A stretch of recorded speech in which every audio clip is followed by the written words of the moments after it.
സുജാൻ സാറേ, ദീർഘമായ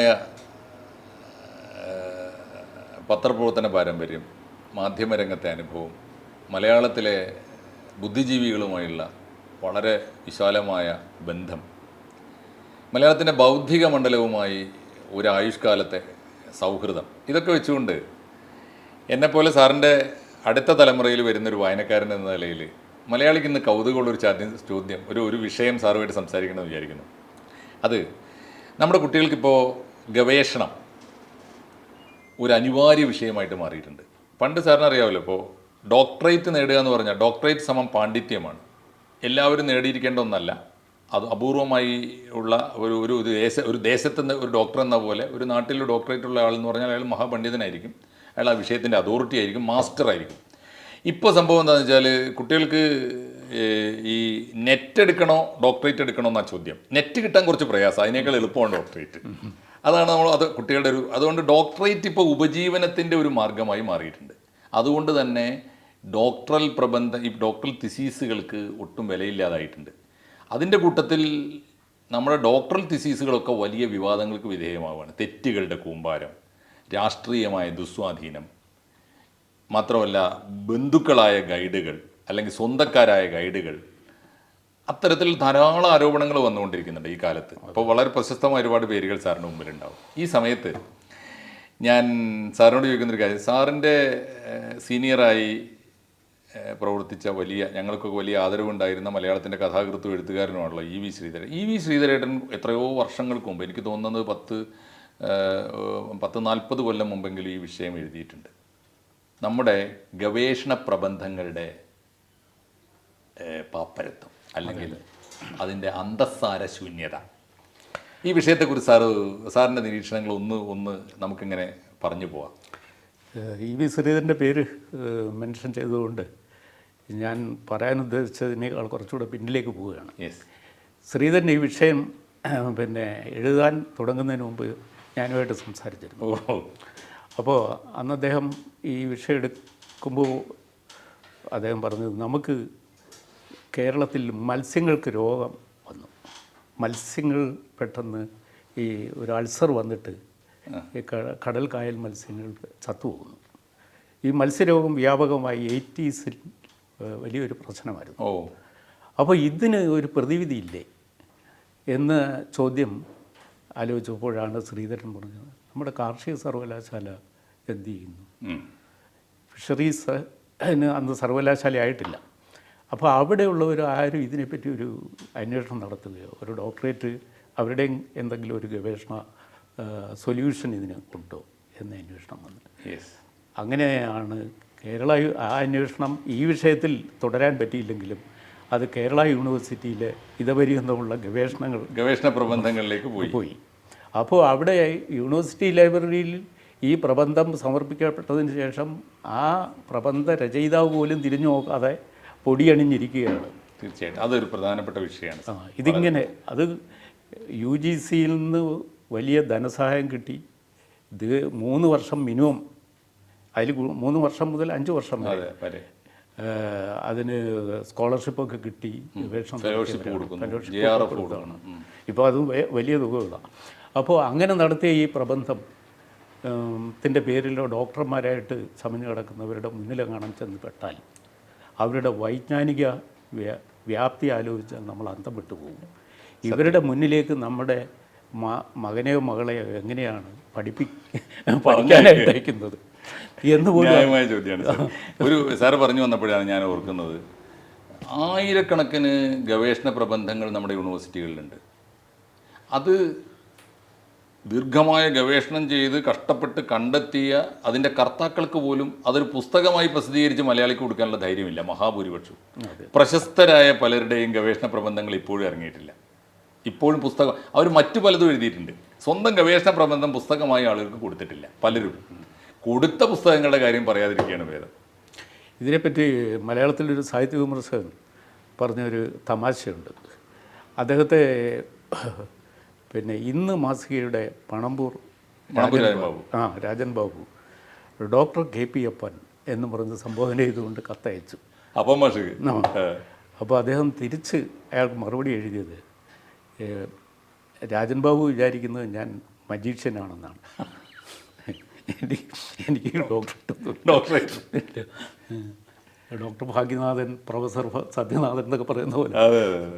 അപ്പോൾ അതുപോലെ മാഷയുടെ പേര് പറഞ്ഞപ്പോഴാണ് സാർ ഞാൻ സാറിനോട് ചില ക്ലാരിഫിക്കേഷൻ. മലയാളത്തിലെ യഥാർത്ഥ പണ്ഡിതന്മാരിൽ നല്ലൊരു ശതമാനത്തിനും ഈ ഡോക്ടറേറ്റ് ഉണ്ടായിരുന്നില്ല. ഇപ്പോൾ KP അപ്പൻ ഉണ്ടായിരുന്നില്ല, ഇല്ല.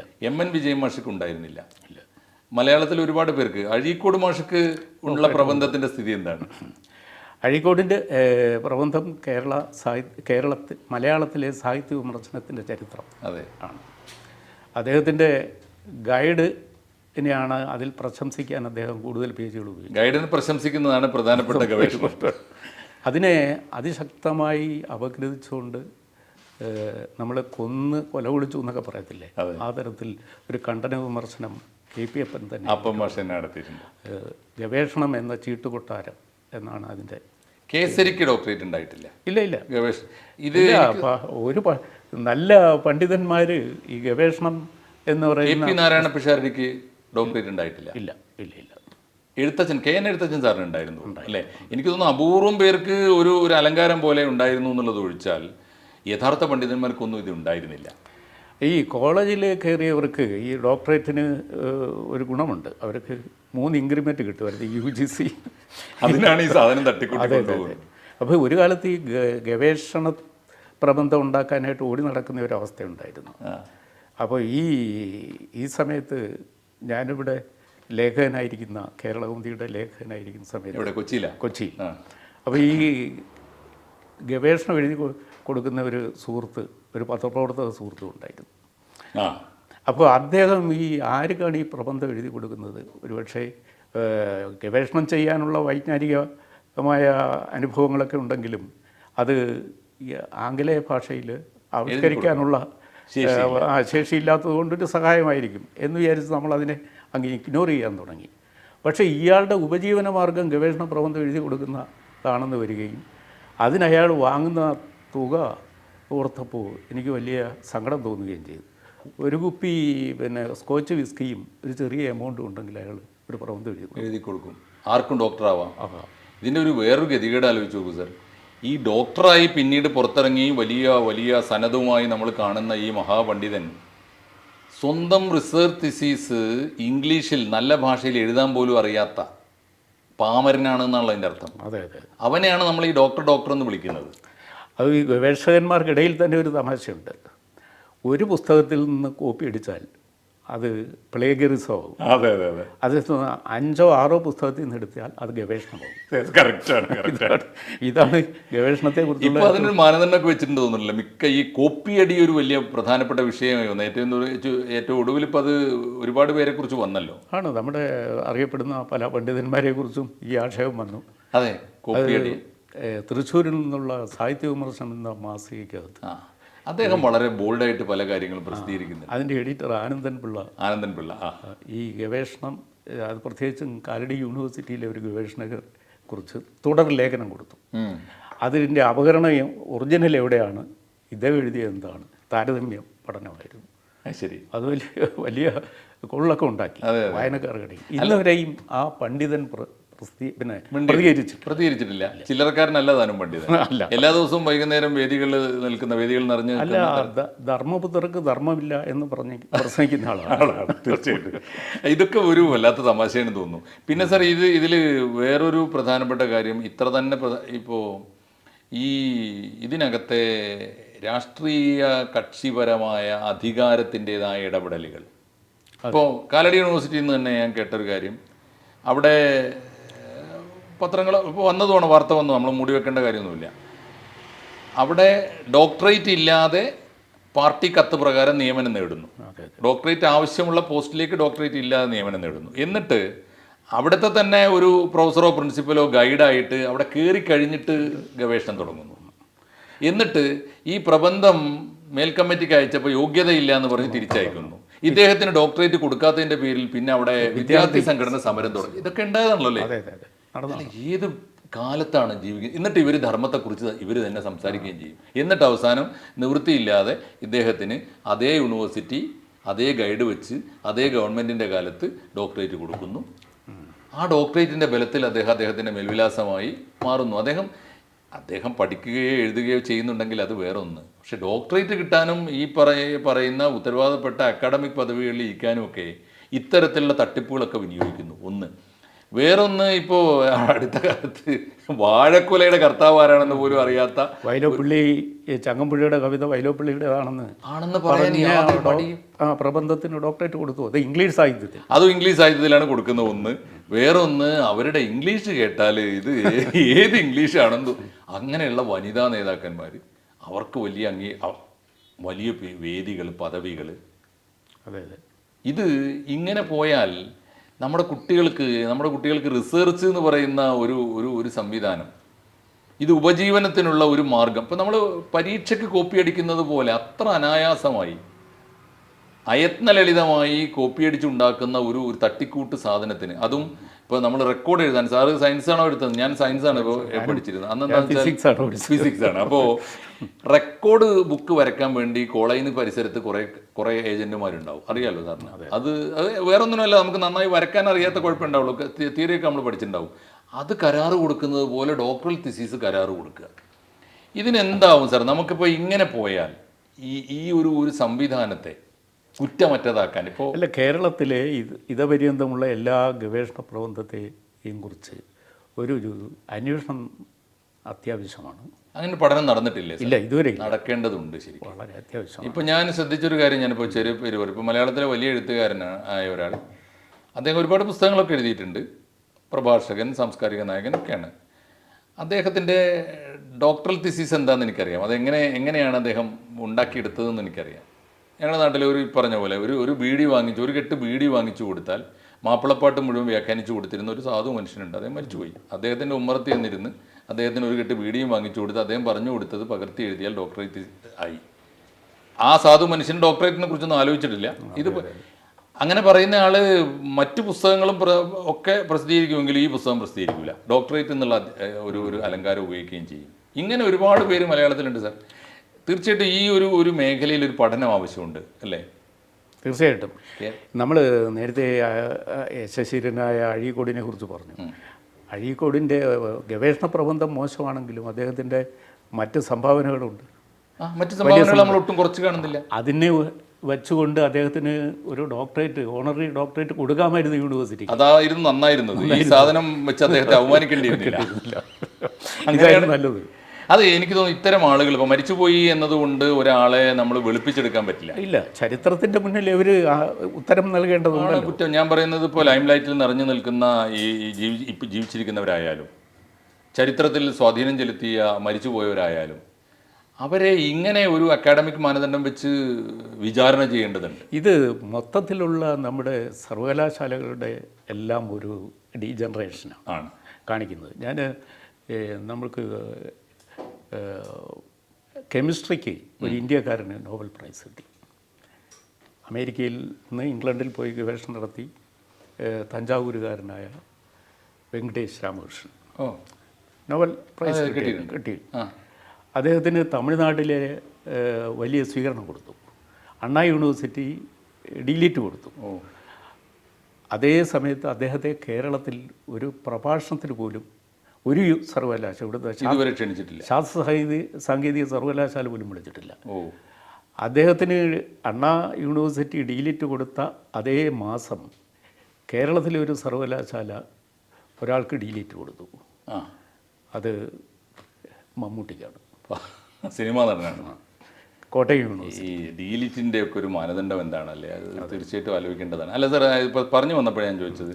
നമ്മളിപ്പോൾ മമ്മൂട്ടിക്ക് കൊടുത്തതുകൊണ്ടല്ല, അല്ല, മമ്മൂട്ടിക്ക് കൊടുക്കുന്നതോടൊപ്പം വെങ്കടേഷ് രാമകൃഷ്ണനെയും കൂടെ വിളിച്ചിട്ട് കൊടുക്കാൻ പരിഗണിക്കേണ്ടതായിരുന്നു. മാത്രമല്ല ഡിലീറ്റ് കൊടുക്കുന്നതിൻ്റെ ഒരു മാനദണ്ഡത്തിൽ തീർച്ചയായിട്ടും നമ്മുടെ മുമ്പിൽ വരുമല്ലോ. ഇപ്പോൾ ഇത്രയും പറഞ്ഞപ്പോൾ ഞാൻ സാറിനോട് ചോദ്യം ചെയ്യുന്നത്, നമ്മളിപ്പോൾ സാഹിത്യത്തിലെ ഗവേഷണ പ്രബന്ധങ്ങളെക്കുറിച്ചാണ് സംസാരിക്കുന്നത്. അത് ആ മേഖലയിലാണ് അങ്ങേയറ്റം ജീർണത ബാധിച്ചിട്ടുള്ളതെന്ന് എനിക്ക് തോന്നുന്നു. മൂല്യശോഷണം ബാധിച്ചിട്ടുണ്ട്. ഗവേഷണം എന്ന് പറയുന്ന ഒരു പ്രക്രിയയുടെ ധർമ്മം ചോദ്യം ചെയ്യപ്പെടുന്ന വിധം. വേറെ ചിലത് സാർ ശ്രദ്ധിച്ചിട്ടുണ്ടോയെന്ന് അറിയില്ല. അപ്പോൾ ഇതിന് നേരത്തെ തൻ്റെ ഗുരുവിനെ വാഴ്ത്തിക്കൊണ്ട് അഴീക്കോട് മാഷ് ഡോക്ടറേറ്റ് നേടിയെന്ന് പറയില്ലേ? കേരളത്തിലെ ഇപ്പോൾ വലിയ വിവാദങ്ങൾ എന്നും തീ കൊളുത്തുന്ന ഒരു രാഷ്ട്രീയ നേതാവിന് ഡോക്ടറേറ്റ് ഉണ്ട്. കഴിഞ്ഞ മന്ത്രിസഭയിൽ മന്ത്രിയൊക്കെ ആയിരുന്ന ഒരാൾ. അദ്ദേഹത്തിൻ്റെ ഡോക്ടറേറ്റിൻ്റെ തമാശ എന്താണെന്നറിയോ? അദ്ദേഹം ഇടക്കാലത്ത് ഒരു രാഷ്ട്രീയ പാർട്ടി ഉണ്ടാക്കി. അദ്ദേഹത്തിൻ്റെ പഴയ പാർട്ടി വിട്ട് ഇപ്പോഴത്തെ ഈ ഇടത് സഹയാത്രികനാകുന്നതിന് മുമ്പ് ഒരു സ്വതന്ത്ര പാർട്ടി ഉണ്ടാക്കി അദ്ദേഹം, സ്വന്തം പാർട്ടി. ആ പാർട്ടിയിൽ ഇദ്ദേഹം പ്രസിഡൻറ്റും ഇദ്ദേഹത്തിൻ്റെ ഗൈഡ് വൈസ് പ്രസിഡൻറ്റുമാണ്. അപ്പോൾ പ്രസിഡന്റ് എഴുതി കൊടുക്കുന്നത് തീസീസ്, അദ്ദേഹം ആ ചവറ് പ്രബന്ധത്തെക്കാൾ നന്നായി പഠിച്ച് പ്രസംഗിക്കും പല കാര്യങ്ങളും. പക്ഷേ ഈ പുസ്തകം ചവറാണ്. പക്ഷേ അതിൻ്റെ കുഴപ്പം എന്താ വെച്ചാൽ രാഷ്ട്രീയ സ്വാധീനവും ഈ പേരും ഒക്കെ. ആ ചവറ് പുസ്തകം പ്രകാശനം ചെയ്യാൻ പത്മശ്രീ മമ്മൂട്ടി അദ്ദേഹത്തിൻ്റെ നാട്ടിൽ വന്നിട്ടുണ്ട്. ഞാൻ പറയുന്നത് ഇത്തരത്തിലൊക്കെയുള്ള ഒരുപാട് അപഹാസ്യമായ കാഴ്ചകളുടെ കാലമാണ്. ഞാൻ ചോദിക്കാൻ വന്ന കാര്യം അതല്ല സാർ. ഇപ്പം നമ്മൾ ഈ സാഹിത്യത്തിലും ചരിത്രത്തിലും ആണ് കാര്യമായി ഇത് എൻ്റെ ശ്രദ്ധയിൽപ്പെട്ടത് തന്നെ. എനിക്ക് എൻ്റെ ഒരു താല്പര്യ മേഖലയാണ്. അതേ സമയത്ത് ശാസ്ത്രത്തിൻ്റെ സ്ഥിതി എന്താ ഈ കേരളത്തിലെ ഗവേഷണം? കേരളത്തിൽ ശാസ്ത്ര രംഗത്ത് ഗവേഷണം വളരെ കുറവാണ്. നടക്കേണ്ടത് അവിടെയാണ് നടക്കേണ്ടത്. പ്രത്യേകിച്ച് പരിസ്ഥിതി ശാസ്ത്രം. സാറ് നേരത്തെ ചോദിച്ചൊരു ചോദ്യം ഉണ്ടല്ലോ, ഈ മത്സ്യങ്ങൾ രോഗം വന്ന് ചത്ത് മലച്ചു പോകുമ്പോൾ ഇത് നമ്മുടെ ഗവേഷണങ്ങളൊന്നും മനുഷ്യ ജീവിതവുമായി ബന്ധമില്ല. മനുഷ്യൻ്റെ ദൈനംദിനമോ അല്ലാത്തതോ ആയ ബൗദ്ധികമോ അവരുടെ തത്വചിന്താപരമായ വിഷയങ്ങളിലുള്ള പ്രബന്ധമായാൽ പോലും ഇത് മനുഷ്യൻ്റെ ജീവിത പ്രശ്നങ്ങളെ അഡ്രസ്സ് ചെയ്യുന്നില്ല. അതേസമയത്ത് പാശ്ചാത്യ രാജ്യങ്ങളിലും അമേരിക്കയിലും ഒക്കെ നടക്കുന്ന പ്രബന്ധം, വികസിത രാജ്യങ്ങളിൽ വിദ്യാഭ്യാസ ഹയർ എഡ്യൂക്കേഷനെ കുറിച്ച് വലിയ മൂല്യങ്ങൾ സൂക്ഷിക്കുന്ന രാജ്യത്ത് അവരുടെ ഇൻഡസ്ട്രി ഓറിയൻറ്റഡ് ആണ് പഠനം തന്നെ. ഇൻഡസ്ട്രിക്ക് ആവശ്യമായ സൊല്യൂഷൻ വരുന്നത് സർവകലാശാലകളിൽ നിന്നാണ്, ഗവേഷകരിൽ നിന്ന്. അതിൻ്റെ റിസൾട്ട് സമൂഹത്തിന് കിട്ടുകയും ചെയ്യും. അതാണ് കറക്റ്റ് ലിങ്കാണ്. അത് ഫാർമക്കോളജിയിലായാലും ലിറ്ററേച്ചറിൽ പോലും. ഈ ലിറ്ററേച്ചർ മനുഷ്യൻ്റെ ജീവിതത്തെ എങ്ങനെ പുതിയ കാഴ്ചപ്പാടിൽ സമീപിക്കുന്നു എന്നുള്ള അർത്ഥത്തിലാണ് ഒരു ലിറ്റററി റിസർച്ചിനെ അവർ കാണുന്നത്. അങ്ങനെയൊന്നും ഇല്ലെങ്കിൽ അത് വെറും പാരാഫ്രൈസിങ് ആണ്. വെറുതെ റിപ്പോർട്ട്. ഈ ഗവേഷണ സംബന്ധമായ ദർശനത്തിൽ തന്നെ അടിസ്ഥാനപരമായ മാറ്റം ആവശ്യമുണ്ട് എന്നാണ് സാറ് പറയുന്നത്. അതെ. ഒന്ന്. രണ്ടാമത്തെ കാര്യം, തൻ്റെ ഇടമുള്ള ആർജവമുള്ള ഏതെങ്കിലും ഒരു ഗവേഷകൻ ആദ്യം ഗവേഷണം നടത്തേണ്ടത് കേരളത്തിലെ യൂണിവേഴ്സിറ്റികൾ ഇതുവരെ ദാനം ചെയ്ത ഗവേഷണ ബിരുദങ്ങളുടെ സാധുതയെക്കുറിച്ചാണ്.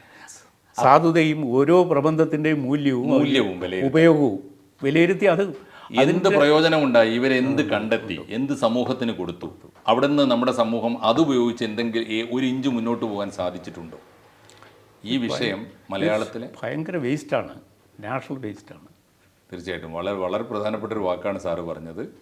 കേരളത്തിലെ ബൗദ്ധിക മണ്ഡലത്തിലെ, നമ്മുടെ വിദ്യാഭ്യാസ സാംസ്കാരിക മണ്ഡലത്തിലെ ഏറ്റവും വലിയ ദുർവ്യയം, വേസ്റ്റ് സത്യമായും നമ്മുടെ ഗവേഷണ പ്രബന്ധങ്ങളാണ് എന്ന് പി. സുജാതൻ്റെ നിരീക്ഷണത്തോടെ ഞാൻ ഈ ടോക്ക് അതിനപ്പുറത്തേക്കൊരു വാക്കും ചേർത്ത് പറയണമെന്ന് ഞാൻ ആഗ്രഹിക്കുന്നില്ല.